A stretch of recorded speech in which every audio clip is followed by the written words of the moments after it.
Terrorisme, température d'été, situation politique, les Français n'ont jamais aussi peu consommé qu'au mois d'octobre dernier.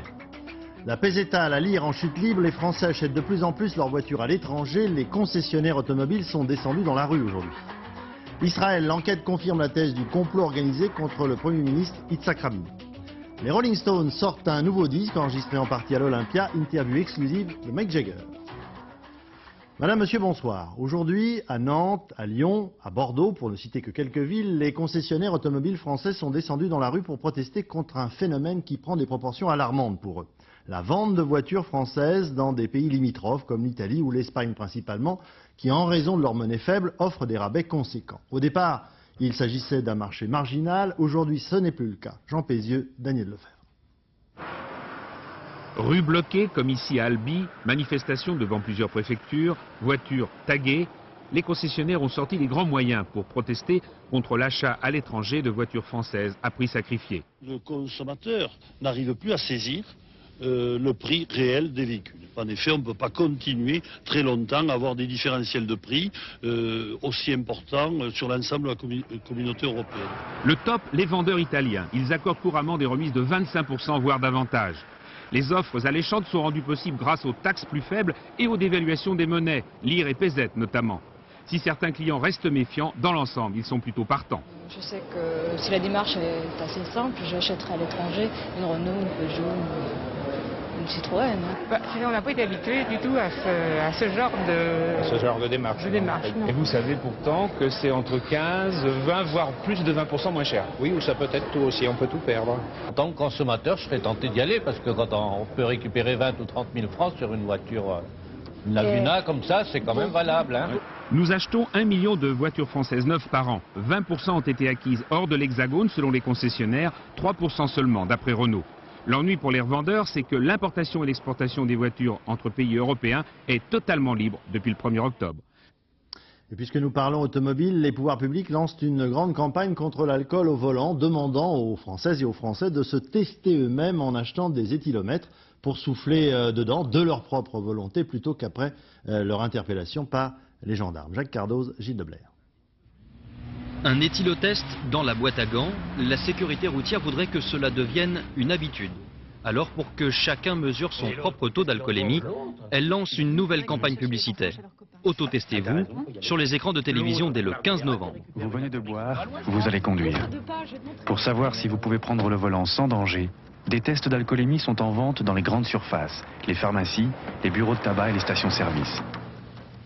Alcool au volant, autotestez-vous. Après 2 verres, tout s'accélère.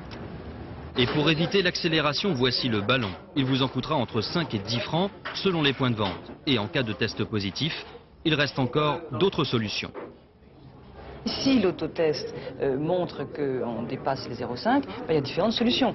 Il y a celle-là, effectivement, passer les clés à quelqu'un d'autre. Mais il y en a d'autres. On peut prendre les transports en commun, on peut prendre un taxi, on peut attendre, on peut rentrer dans la voiture d'un collègue, etc.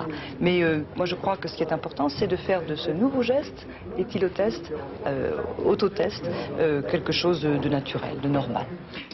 Car désormais, la prise de conscience des automobilistes, c'est le vœu le plus cher de la sécurité routière. Christine Cellier, elle, se bat depuis 10 ans pour cela, depuis que sa fille a disparu tragiquement, percutée par un conducteur dont le taux d'alcoolémie était de 1,8 g. Ce serait formidable qu'une femme tende à son mari en rentrant d'un dîner, tu regardes et sinon tu regardes ce que tu donnes et sinon je prends le volant. Moi je trouve que ça serait formidable. À 0,5 g d'alcool dans le sang, le seuil toléré est aujourd'hui au plus bas. Alors, pour ne pas s'interdire l'alcool et prévenir les risques, il reste la prudence qui veut que vous passiez la main. Puis j'ajoute qu'il ne faut pas oublier que les nouvelles vignettes 96 seront en vente à partir de lundi et ce jusqu'au 3 décembre. La hausse des prix a été pratiquement nulle au mois d'octobre en France, entre plus 0,1 et plus 0,2%. Mais un chiffre est plus inquiétant, celui révélé aujourd'hui par les chambres de commerce et de l'industrie. La consommation en France a baissé de 12% au mois d'octobre par rapport au même mois de l'année précédente. À cela, plusieurs causes. La météo, particulièrement bienveillante, le terrorisme, mais aussi la situation politique fluctuante. Laurent Bailly, Jean-François Chevet. Personne n'est épargné par cette chute de la consommation au mois d'octobre. Les grandes surfaces et surtout les petits commerces la subissent de plein fouet. Il y a eu une baisse de... Déjà rien qu'en chiffre d'affaires, il y a eu à peu près 15% de moins. Dans l'ensemble, c'est sûr que les gens ont moins acheté de journaux, oui. On a subi une baisse de chiffre d'affaires. Je pense que tous nos concurrents ont dû subir la même baisse. La psychose de l'attentat a découragé la fréquentation des magasins et l'automne, très doux, a nui aux ventes de vêtements. Mais il y a sans doute aussi des facteurs de fond qui interviennent. La remontée du chômage depuis 2 mois, une dégradation très nette du climat de confiance des ménages qui sont inquiets devant les perspectives de hausse des prélèvements obligatoires dans les mois à venir. En plus, depuis 3 mois, les prix augmentent 2 fois plus vite que les salaires. Alors, on se serre la ceinture. Parce que les gens n'ont plus d'argent, à force de retenir et des CSG, de la TVA et tout ça. Qu'est-ce que le gouvernement croit? On ne les fabrique pas.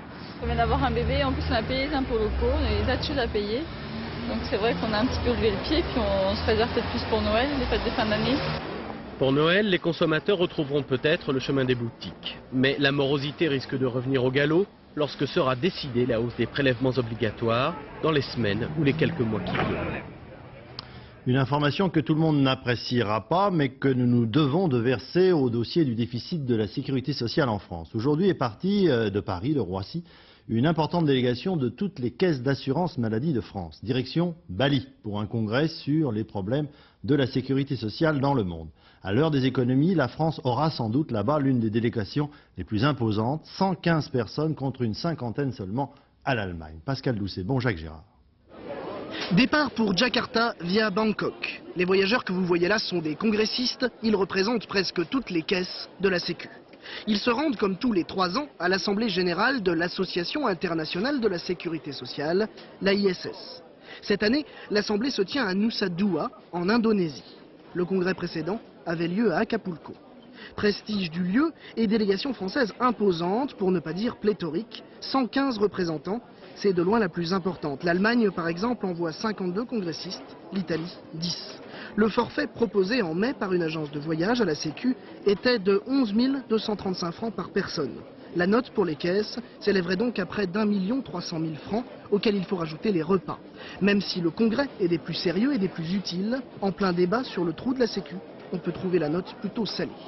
Certes, la situation est compliquée et difficile, mais celle du pays également. Est-ce que pour autant on ne fait plus de politique en matière étrangère, par exemple? Eh bien pour nous c'est un peu la même chose. Est-ce que vous êtes en mesure de dire combien ça coûte? Je vous donne non, je n'ai aucune idée. 500 milliards de dépenses pour l'assurance maladie, 8 personnes qui y vont, je ne pense pas que ce soit ça qui fasse couler les finances de la sécurité sociale, je ne pense pas. Qu'est-ce que tu en penses? Non. Si on parle de gaspillage, allons voir véritablement les gaspillages qu'il y a en matière de santé, par exemple. Oui, là, d'accord. Lors d'un conseil d'administration de la Caisse nationale de l'assurance maladie des salariés en février dernier, certains administrateurs émettaient pourtant des réserves. Eu égard à la situation financière que connaît l'institution, disent l'un d'entre eux, l'envoi d'une délégation aussi importante serait désastreux pour son image. La Cour des comptes, il y a 3 ans, a déjà fait des remarques à la CNAM à propos du précédent congrès. Aujourd'hui, le président de cette caisse, Jean-Claude Mallet, justifie l'importance de la délégation française par le grand nombre de caisses et par la spécificité technique de chacune d'entre elles. Personne, dit-il, n'est capable de parler au nom de tous. Gaspillage ou pas, les congressistes sont partis pour 11 jours. D'ici là, on connaîtra les mesures du gouvernement pour diminuer le déficit de la sécurité sociale. Dans le cadre des entretiens de dernière minute avant le débat sur la sécurité sociale à l'Assemblée nationale, M. Barrot, ministre des Affaires sociales, a déjà reçu ce soir M. Jean Gandois, le président du CNPF. Il recevra demain les syndicats de salariés.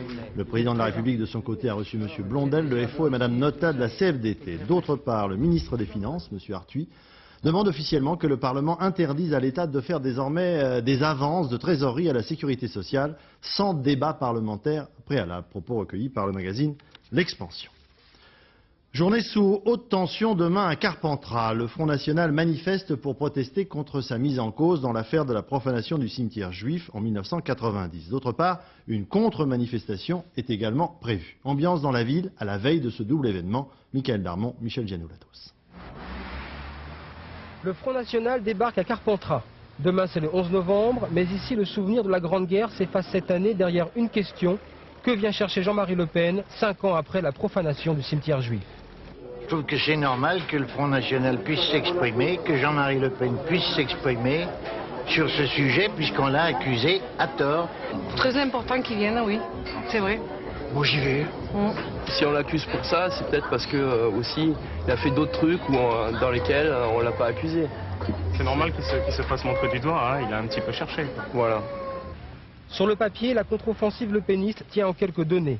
117 cars, un TGV spécial en provenance de Paris. Sur cette place, militants et sympathisants écouteront Le Pen demander réparation. Au local du Front National, dernière consigne des responsables de la sécurité, parmi les mots d'ordre, faire surveiller un lieu ultra sensible, le cimetière.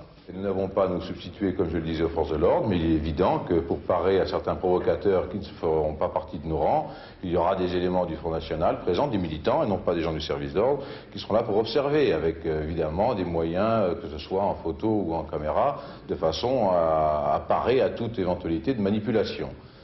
Cette mobilisation a réveillé en sursaut quelques carpentraciens. Le sursaut, c'est d'ailleurs le nom de ce collectif anti-front créé dans l'urgence. La riposte manifestait pour dénoncer les conclusions du FN dans l'affaire de la profanation.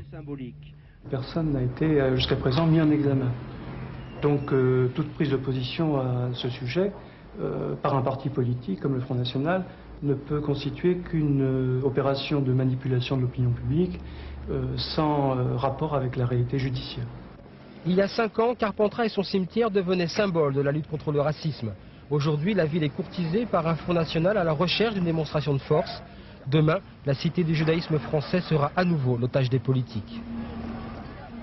Alors, quant à l'enquête proprement dite, elle ne débouche toujours pas officiellement sur des mises en examen, alors que toute la ville bruise de rumeurs et que tout le monde sait ou fait semblant de savoir qui a vraiment profané le cimetière juif de Carpentras. Valérie Hermite de Jean-Dominique Lamy. Carpentras croyait l'affaire de son cimetière juif endormi. Mais 5 ans plus tard, une nouvelle secousse fait à nouveau trembler la petite ville du Vaucluse. L'affaire est relancée. Tout a redémarré avec l'enquête sur la mort d'Alexandra Bérou, 15 ans. Une nuit de mai 1992, l'adolescente est découverte en bas de chez elle, le visage ensanglanté, droguée. Elle mourra 12 jours plus tard. Les parents d'Alexandra ont tenté de comprendre. Il y a quelques mois, la rencontre avec une jeune fille, elle aussi retrouvée inconsciente et droguée, les a, pense-t-il, éclairés. Nous passons ce jour que le cimetière, la profanation du système juif et la mort de ma fille ont une similitude. Dans les deux affaires, les mêmes noms de fils de bonne famille sont avancés. Dans les deux affaires, on parle de drogue et de jeux de rôle qui auraient mal tourné. La mère de ce nouveau témoin préfère garder l'anonymat. Bon, ce qui s'est passé, c'est qu'elle était au lycée avec certains enfants qui auraient été au cimetière. Et c'est au lycée que ces enfants ont raconté ce qui s'était passé. Et l'explication de ces jeunes à l'époque, c'était quoi? On a fait les cons au cimetière. Les éventuels profanateurs auraient donc participé à un jeu où chacun interprète un personnage imaginaire. Le cimetière juif aurait souvent été le théâtre de ces jeux de rôle. Les noms de ces fils de bonne famille sont tous aujourd'hui dans le dossier du juge Motte. La police s'emploie actuellement à tout vérifier. Mais Carpentras n'aura pas attendu d'avoir des certitudes pour parler. Ici, tout le monde sait, ou plutôt croit savoir. Oui, il y en a la plupart qui connaissent les listes, hein. Mais on ne peut pas savoir si c'est véridique. Mais tout le monde sait. Oui, tout le monde le sait. Tout le monde. Et les rumeurs les plus diverses circulent partout, ce qui embarrasse aussi tous les élus de la ville. Une rumeur, on ne l'arrête pas si facilement que ça. La seule chose pour arrêter une rumeur, c'est qu'on connaisse la vérité. Donc je demande à ce qu'on connaisse le plus rapidement possible la vérité. Quelle que soit cette vérité. Quelle que soit, bien sûr, cette vérité. Carpentras est-elle en passe de connaître enfin la vérité? Cette vérité est-elle si explosive? Carpentras attend, fébrile, malade, d'en savoir à la fois trop et pas assez. Aujourd'hui en Algérie, 2 religieuses françaises ont été victimes d'un attentat à Alger. L'une d'elles a succombé à ses blessures. L'omniprésence des forces de sécurité sur le terrain n'empêche donc pas la poursuite de telles actions. Et pourtant, les forces de gendarmerie algériennes patrouillent constamment à la recherche du moindre suspect. Reportage Thierry Tullier, Bruno Giraudon, Gian El Tari. Tout véhicule est un véhicule suspect en Algérie. Le fusil mitrailleur est donc pointé en permanence sur les files de voitures. Suspect aussi, celui qui habite la grande banlieue d'Alger, la Metidja. Et si c'est un jeune, alors les motifs sont suffisants pour être arrêté et contrôlé au bord de la route. Mais il n'y a pas que les barrages. Une unité spéciale de la gendarmerie dite de chasse à l'homme sillonne avec 4 véhicules blindés les pistes de l'arrière-pays algérois. Le chef de patrouille nous explique que sa mission est d'arrêter les hommes armés. Il travaille à l'intuition. Un camion seul dans la campagne, c'est suspect, alors ces 3 occupants doivent être contrôlés. La Kalachnikov est armée, on ne sait jamais. Cette fois-ci, le contrôle n'a rien donné. Les individus peuvent poursuivre leur route, mais dans d'autres cas... Oui, il y a des cas où, par exemple, si le bonhomme armé, le terroriste, je dis bien qu'il est armé, mais si le bonhomme a hésité de se rendre, il n'y a pas d'autre moyen. Le seul moyen, c'est de la battre. Ce jour-là, la patrouille n'est tombée sur aucun homme armé. Elle rentre donc à son quartier général à Alger et à l'intérieur, ce sont les murs qui parlent. Les portraits des hommes recherchés sont barrés à la main quand ils ont été abattus. Alors 2, 1, 3, 4, 5. Donc nous avons 6. 6 abattus. Nous avons environ 16 et 5, 21 arrêtés et remis aux différentes brigades pour présentation au parquet.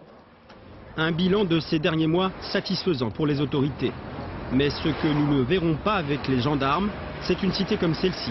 Plus aucune patrouille ne s'y risque. Chaque jour, des bus sont brûlés, les immondices ne sont plus ramassés, les ponts ont sauté, des quartiers hors de tout contrôle, à proximité de l'aéroport international. J'ajoute que dans l'enquête sur les attentats en France, la police annonce l'interpellation hier soir d'un Algérien à l'aéroport d'Orly en provenance d'Angleterre qui serait en rapport avec les milieux islamistes londoniens. En Israël, la thèse du complot organisé contre le Premier ministre, M. Yitzhak Rabin, se confirme. Nous allons y venir dans un instant, mais avant cela, le témoignage de la mère de l'assassin, catastrophée véritablement par le meurtre perpétré par son fils, Isabelle Bechler. Je ne sais pas si j'ai le droit. Je ne sais pas si je suis en position de pouvoir expliquer à sa veuve. Je ne peux que lui dire, en tant que mère, je n'aurais jamais pu imaginer ou souhaiter, bien sûr, que quelqu'un tue et provoque votre terrible malheur. Avec tout ce que je lui ai donné à mon fils, avec tout ce que je lui ai donné, croyez-moi, en tant que mère, pas comme si j'étais une femme que vous rencontriez dans la rue, mais en tant que mère, croyez-moi, dans mes pires cauchemars, je n'aurais jamais souhaité qu'un tel malheur arrive à qui que ce soit. Et qui plus est à un homme qui est en position si éminente, la plus élevée de tout notre pays. Je ne sais pas quoi vous dire. Essayez d'accepter ce que je dis. Mon cœur pleure, et il pleurera encore de longues années, vraiment de longues années. Oui, j'irai dans la tombe, et le monde ne me sera d'aucune aide.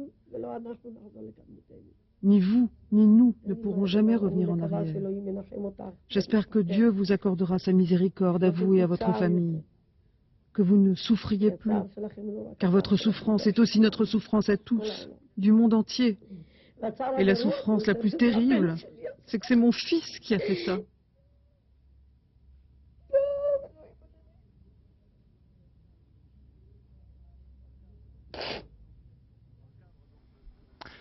Dans le cadre donc de l'enquête proprement dite, une 6e personne a été arrêtée ce matin à propos de l'assassinat d'Yitzhak Rabin. Par ailleurs, il se confirme que d'autres organisations extrémistes juives s'apprêtaient à réaliser d'autres attentats, cette fois-ci contre des Palestiniens de haut rang. Bertrand Coq, Jacques Garniche.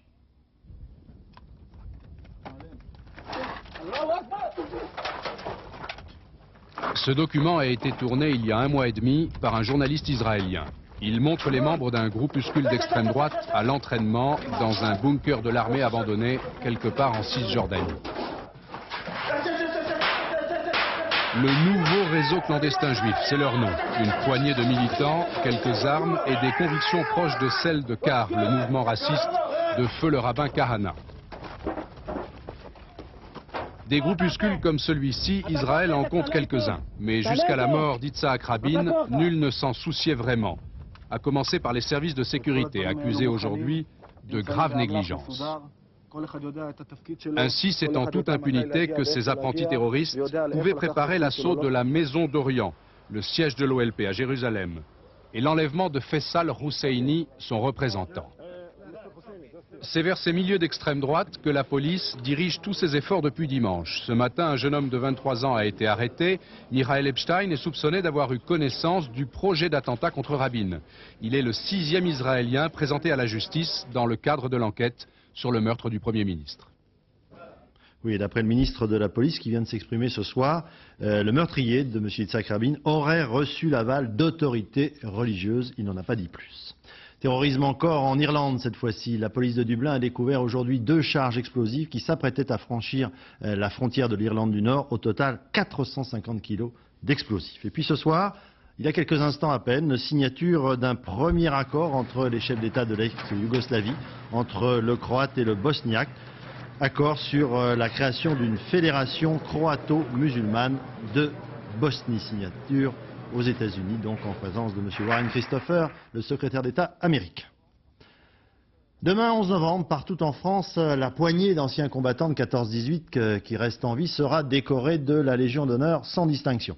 En Picardie, terre de combat s'il en fut entre 14 et 1918, nous avons retrouvé 2 anciens poilus, héros anonymes de ce qui devait être la DER des DER. Daniel Wolfram, Claude Sicard.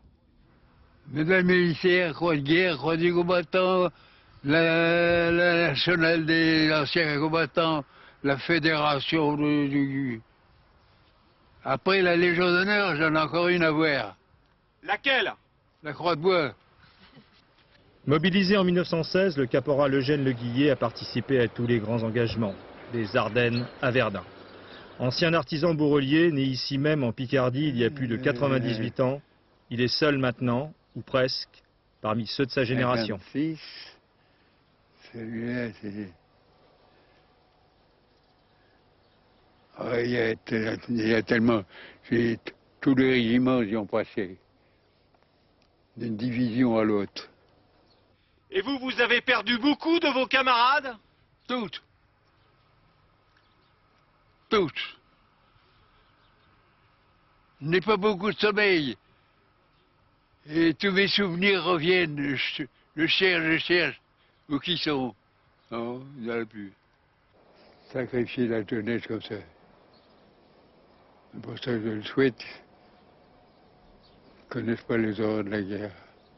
Non. Ça ne sert à rien. Un souvenir ou une médaille.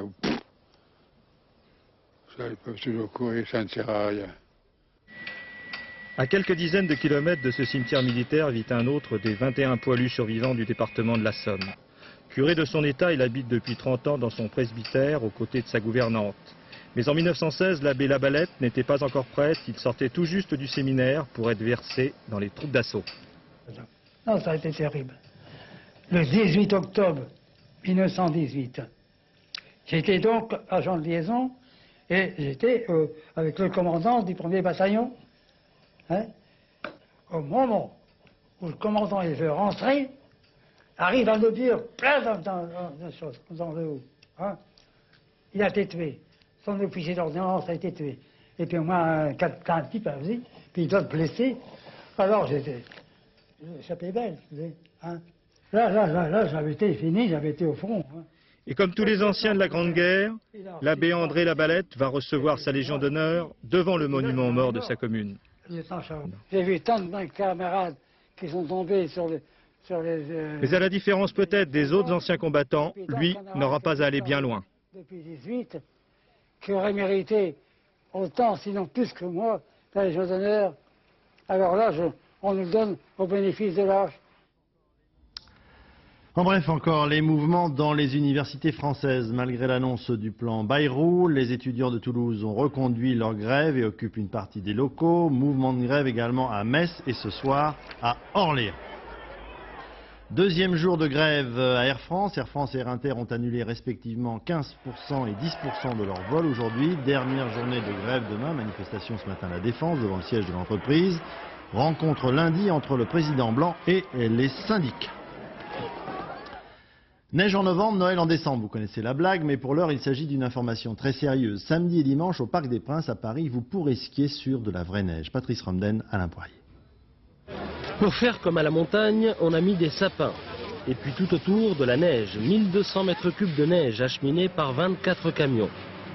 Le tout étalé sur une piste de 150 mètres de long, où l'on peut glisser certes, mais aussi bosser. Pour cela, on a pensé aux bottes de foin. Enfin, on s'est attaché à faire en sorte que tout cela ne fonde pas. La fête dure 3 jours.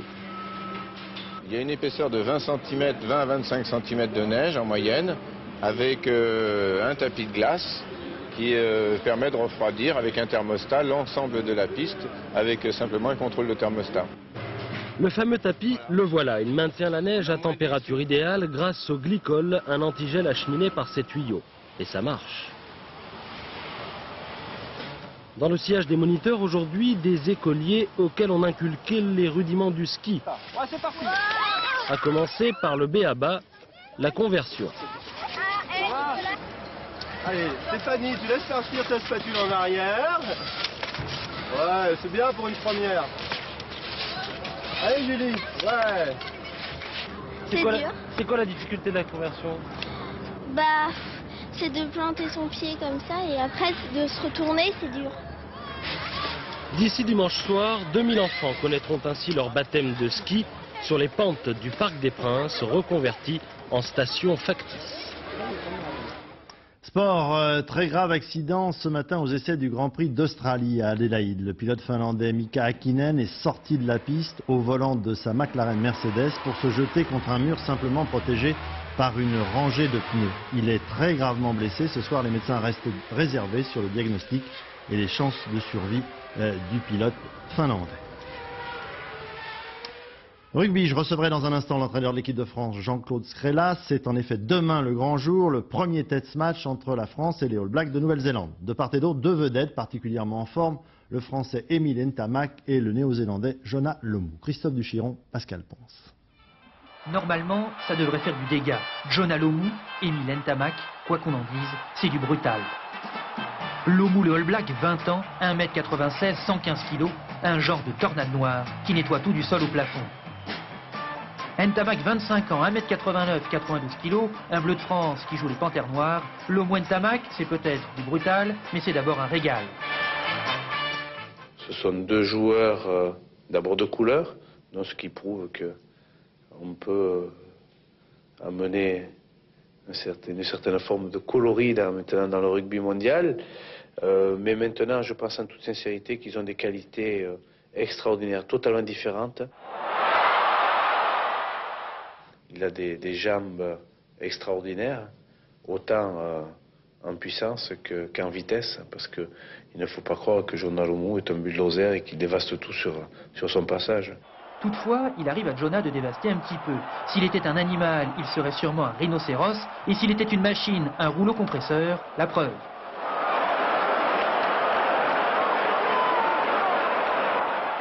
C'est un joueur qui a la classe, c'est un joueur qui a la possibilité de pouvoir déstabiliser ses adversaires par un crochet, par une feinte de passe, par un style de jeu qui lui est bien propre.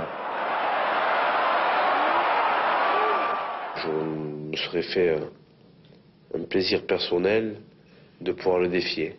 C'est-à-dire qu'il m'aurait très certainement passé, mais j'aurais très certainement passé aussi à mon tour. Alors qu'aurait fait Blanco devant Lomu? C'est une bonne question qui restera posée à tout jamais. Et c'est une question que je peux vous poser tout de suite. Jean-Claude Scrella, merci d'être avec nous. Qu'aurait fait Blanco face à Lomu? Bon, leur style de jeu est tellement différent que il est sûr que Serge aurait essayé et l'aurait très certainement plaqué. Maintenant, c'est vrai que Jonah Lomu est aussi performant en percussion qu'en débordement. Alors, Jean-Claude, comment se présente le match de demain? Les Français restent sur 2 victoires sur la terre néo-zélandaise. Alors demain en France? Ouais, pour le moment, le match se présente bien. Les joueurs sont concentrés sur ce qu'ils ont à faire demain. Ils savent qu'ils vont rencontrer une très belle équipe qui a fini seconde à la Coupe du Monde et qui a impressionné dans cette Coupe du Monde de par sa puissance et sa qualité de jeu. Donc on sait que ce sera très difficile, mais on est en France. C'est vrai qu'on reste sur 2 victoires en Nouvelle-Zélande, mais aujourd'hui ces All Blacks sont revanchards, donc il faudra qu'on soit très performant pour contrarier leur jeu. En 2 mots, point fort, point faible des 2 équipes, s'il y en a en Nouvelle-Zélande? En Nouvelle-Zélande, je dirais que c'est la rigueur de leur jeu, c'est leur sérieux, c'est leur... Et comment peut-on les prendre malgré tout? À leur propre jeu, très certainement, c'est d'aller les défier physiquement et certainement créer du jeu et d'aller nous aussi faire valoir nos qualités qui sont celles de joueurs de rugby et de leur poser aussi des problèmes de par le jeu. Alors Jean-Claude Strella, je sais qu'il y a une affaire dont vous n'aimez pas trop parler, qui vous énerve un peu, mais il y a une affaire quand même un peu grotesque, disons, qui empoisonne le rugby français en ce moment. Des joueurs qui ont évolué en Afrique du Sud, comme Roumat ou Cabane, et qui ont été d'une certaine façon punis, qui ne joueront pas alors que ce sont de bons joueurs. Des histoires de place pour le match, un parti à chaque joueur, et dont le nombre a été diminué, 8 au lieu de 25. Et là-dessus, un manager, André Herrero, qui démissionne. Alors ? Bon, vous savez, aujourd'hui, c'est vrai qu'il y a, on ne peut pas le cacher, des histoires qui nous perturbent un peu, mais je peux vous assurer que les joueurs se préparent énormément au match de demain. Maintenant, c'est vrai que dans le rugby, il y a quelques petits problèmes. Je souhaite simplement que tout se règle le plus vite possible pour qu'on puisse laisser la place au jeu. Car moi, il n'y a qu'une chose qui m'intéresse, c'est m'occuper du jeu. Il y a des personnes responsables qui doivent régler tous ces problèmes-là, et je souhaite que ce soit fait le plus rapidement possible pour qu'on puisse travailler normalement et pour être le plus performant possible. Oui, parce que toutes ces histoires-là, ça fait pas très rugby, enfin, tel que la légende nous l'indique. Vous savez, des histoires aujourd'hui, j'ai regardé votre journal, où il n'y a pas de petits problèmes aujourd'hui en France, et je crois qu'il y en a aussi dans le rugby. Et il faut savoir qu'il y a une telle évolution autour du rugby, le rugby est devenu une image tellement forte que beaucoup de monde s'intéresse à lui. Donc à nous de fixer, et pas moi personnellement, mais aux gens du rugby, de fixer un cadre où tout le monde doit y retrouver son compte. Et je crois que ce sera la meilleure des choses pour le rugby français. Dernière chose, oui ou non, vous restez, vous ne démissionnez pas? Pour le moment, je suis toujours entraîneur du 15 de France et non, pour le moment, pourquoi je démissionnerai? Je crois que je m'occupe d'une chose, c'est le jeu, et tant qu'il n'y aura pas de problème autour du jeu, je souhaite simplement, comme je vous ai dit tout à l'heure, que tout se règle le plus rapidement possible, mais c'est vrai que le rugby aujourd'hui, vous savez, il n'y a pas qu'en France, je crois que c'est à tous les niveaux. Ceux qui ont essayé d'approcher les All Blacks ont eu aussi quelques difficultés, donc trouvons vite le cadre de vie et le rugby français ne s'emportera que mieux. Merci beaucoup. On reste avec une autre sorte de sport maintenant, un championnat international d'échecs à Paris. Le jeune Français de 12 ans, dont nous suivons les exploits ici même, a réussi hier soir à inquiéter l'un des 5 meilleurs joueurs mondiaux, Vincent Nguyen, Luc Bachofen. En 2 manches, Étienne Bacrot affronte, sous l'œil attentif de Kasparov, Vladimir Kramnik, 4e joueur mondial. Étienne joue bien, très bien, le Russe n'en revient pas. Situation bloquée, la première partie est un match nul. Pour en arriver là, chez lui en Picardie, Étienne en a étudié des hypothèses. Sur son ordinateur, il a analysé les parties des plus grands, notamment celle de Kramnik. Avec les blancs, je joue D4. Normalement, je vais jouer D5. Et après, je regarde tous les coups qu'il a fait. Je joue C4 ou cavalier F3. Champion du monde des 12 ans et moins, Étienne vient de remporter son titre au Brésil. Drôle de vie pour un garçon de son âge, drôle de vie pour sa famille. C'est bien, mais il est souvent parti et ça c'est un petit peu embêtant. D'autant que papa ou maman doivent l'accompagner. Étienne a découvert les échecs à 4 ans et demi. Et très vite, il a écrasé tout son entourage. Ah, pas tombé. Ah, belle. Tu parles. Depuis combien de temps il vous bat comme ça? Déjà quand il avait 5 ans, il me battait. Alors maintenant c'est fini, j'arrive même pas à développer mes pièces. Malgré tout, celui que certains appellent le Mozart des échecs reste équilibré. 17 de moyenne à l'école, du sport, des copains, et pas du tout la grosse tête. Qu'est-ce que tu fais quand tu joues pas aux échecs? Je joue au basket ou au ping-pong, là, avec Mathieu, mes devoirs. Deuxième partie contre Kramnik, Étienne s'incline. Mais il a donné contre toute attente beaucoup de fil à retordre au champion russe. Étienne, il a très bien joué, il a trouvé 3-4 coups comme Karpov en meilleur état, mais après il manque quelques secondes pour concrétiser son avantage. Un peu déçu, mais contre le numéro 3 ou 4 mondial, c'est pas trop grave. À 12 ans, c'est même plutôt prometteur. C'est l'événement musical. Après une tournée qui a attiré plus de 5 millions de spectateurs en Europe, les Rolling Stones sortent un album enregistré en public et en grande partie à l'Olympia en juillet dernier. Pour la sortie de ce disque, Mick Jagger a accordé une interview exclusive à notre reporter Éric Perrin.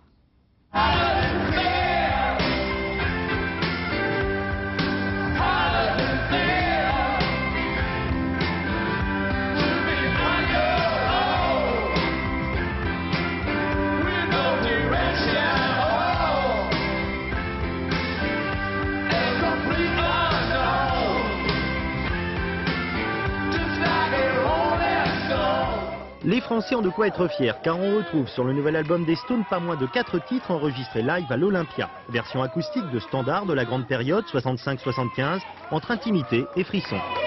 Sur Like Rolling Stone, quand vous prenez l'harmonica, est-ce que on peut traduire ce que vous ressentez à ce moment-là? Je me sens plein de choses. Pour faire un solo un peu différent que hier et tout ça. C'est un peu difficile l'harmonica pour moi parce que j'ai pensé parce que en 2 heures on joue un harmonica pour 4 minutes, c'est un peu difficile. C'est pas comme Keith sur les guitares qui peut-être il peut commencer pas tout à fait absolument bien, mais il y a 2 heures pour le reprendre. Mais moi j'ai 30 secondes, il faut que je fais l'impression, une bonne impression en 30 secondes.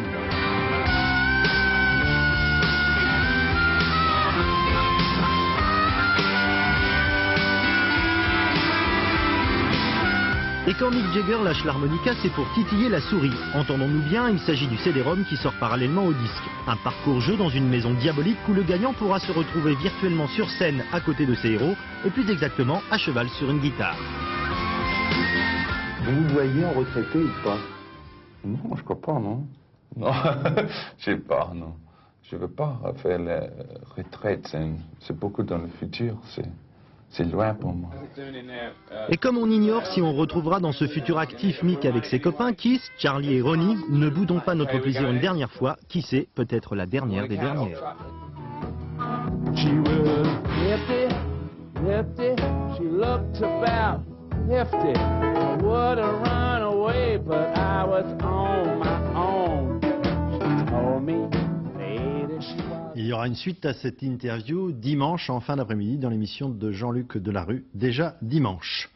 Voilà, dans un instant, Point Route, Valérie Maurice, météo, Isabelle Martinet, 20h55 spécial Bal et Masque, Mireille Dumas, 23h05 Bouillon de culture avec Bernard Pivot, ensuite Géopolis consacré à la bande de Gaza, Claude Sérillon, et puis le journal de la nuit aux alentours d'1h05, Florence Daucher. Quant à nous, on se retrouve demain à 13h. Au revoir, bonne soirée, à demain.